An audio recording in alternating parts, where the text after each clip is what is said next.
and we was dealing with, we was doing little hits here and there, doing stuff here and there, but we wasn't showing our face because we was all outnumbered and stuff. And obviously people, no matter how gangster you are, most people end up going to the police when they get licked up. You know what I mean? Just the way it goes. Only a few real G's, when they get licked up, shot up, stabbed up, they don't go to the police. They used to, when the police used to come, they used to say like, oh, we don't talk about it, we don't make a statement, because they're in that life. If you're a civilian, you can do what you want, and you're paying your taxes, you use the police. But when you're in that life, whether it's vigilante life or gang life, or the worst type of person is the people that start trouble and the bullies, and then they run to the police after. That are worst type when they get their come-ups, you know what I mean? But loads of that shit happens. So half of the stuff we did, no one even knew. They thought, it must be them lot, it must be them lot. But what saved me is I used to do a lot of job besides, and I had a lot of connected big time Gala gangsters. I had some Hindu mates that were with me, they were well known.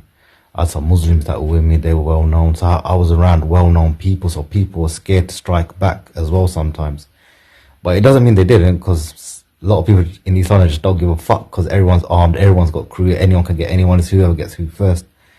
And I did get fucked up, man. You know what I mean? Once I got rushed by about 15 mans, I was fucked, man. Nearly died and shit, my bug was off. You know what I mean? They managed to get my blade off me. I only had a blade that time. And they just, from all directions, 2-3 cars came, boom, done me.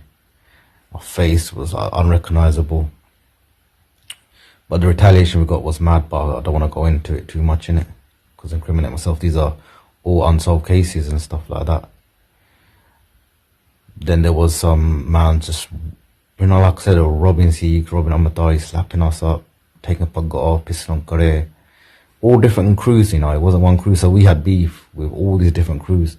A lot of the shit was done ninja, like they didn't know where it come from, but some of the stuff it just got out, or the victims themselves would slip up that we went to this guy, and so once a lot of people came on the state looking for me with guns and swords, but it was the Muslim brothers that said he's not here, and gave me all the info, who came, what came.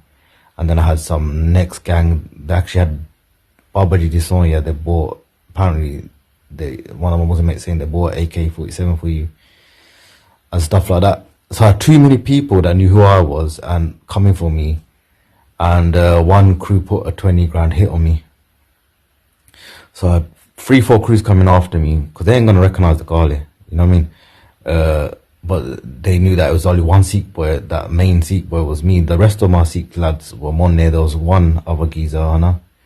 He was Amritari, but he lived out the ends, so they didn't really know who he was.